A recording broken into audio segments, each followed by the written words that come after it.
नमस्कार दोस्तों आज हम बात करेंगे उस शख्स की जिसकी एक मुस्कान से पूरी पीढ़ी हंस पड़ी और उसकी आवाज़ सुनते ही जहन में गूंजता है, अंग्रेज़ों के ज़माने के जेलर, हम तुम्हें फांसी देंगे।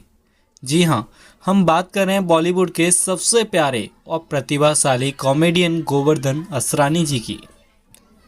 गोवर्धन असरानी जिनका जन्म 1 जनवरी 1941 को जयपुर राजस्थान में एक मध्यम वर्गीय सिंधी परिवार में हुआ था। उनके पिता कपड़ों का छोटा सा व्यापार करते थे और चाहते थे कि असरानी भी उस बिजनेस को संभालें, लेकिन असरानी बचपन से ही अलग सोच रखते थे। उन्हें फिल्मों और एक्टिंग का जुनून था। शुरुआती पढ़ाई जयपुर में पूरी करने के बाद असरानी मुंबई आ पहुँचे। वहाँ उन्होंने film and television institute of India Pune में दाखिला लिया। वहीं से उनके एक्टिंग करियर की शुरुआत हुई। उनके साथ उस समय शत्रुघ्न सिन्हा, जया बच्चन और सुब्रता मुखर्जी जैसे भविष्य के सितारे पढ़ रहे थे। असरानी ने 1960 के दशक में फिल्मों में छोटे छोटे रोल करना शुरू किया।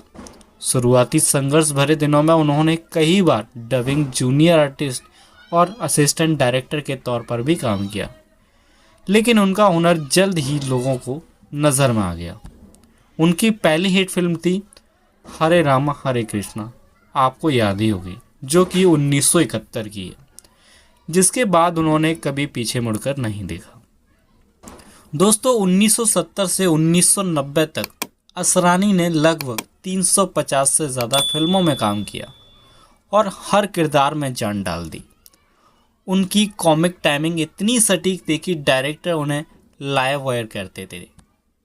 उनकी सुपरहिट फिल्मों की बात की जाए तो उसमें चुपके चुपके, गोलमाल, पति पत्नी और वो, अभिमान, छोटी सी बात, अमर अकबर एंथनी, जी हाँ, और सबसे यादगार मूवी है उनकी शोले, जो कि 1975 का जेलर वाला किरदार जो है वो फेमस हुआ था।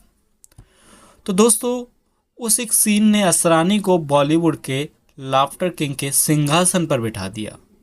असरानी ने केवल कॉमेडी नहीं की, बल्कि कई फिल्मों में सीरियस रोल, डायरेक्शन और स्क्रिप्ट राइटिंग भी की थी। उन्होंने 10 से अधिक फिल्मों का निर्देशन भी किया है। जी हाँ, शायद आपको ये बात नहीं पता होगी। और 2 बार फिल्म फेयर जो अवार्ड है वो भी अपने नाम उन्होंने किया था, जो कि कोई छोटी बात नहीं है। दोस्तों उनकी पर्सनल लाइफ की बात की जाए तो असरानी ने मंजू असरानी से शादी की थी, जो खुद भी एक एक्ट्रेस थी। उनका एक बेटा है सौरभ असरानी, जो फिल्मों से जुड़ा नहीं है, लेकिन पिता के बेहद करीब है। असरानी एक सादे और शांत स्वभाव वाले इंसान थे। उनके दोस्त कहते हैं वो ऑन स्क्रीन जितना मज़ेदार थे, ऑफ स्क्रीन उतना ही सज्जन व्यक्ति थे। अब बात करें उनके नेटवर्थ यानी कि इनकम की, तो विभिन्न मीडिया रिपोर्ट्स के अनुसार 2024 तक असरानी की कुल संपत्ति लगभग 35 से 40 करोड़ रुपए के बीच थी। उन्होंने फिल्मों, टीवी सीरियल्स, विज्ञापनों और इवेंट से ये संपत्ति अर्जित की थी।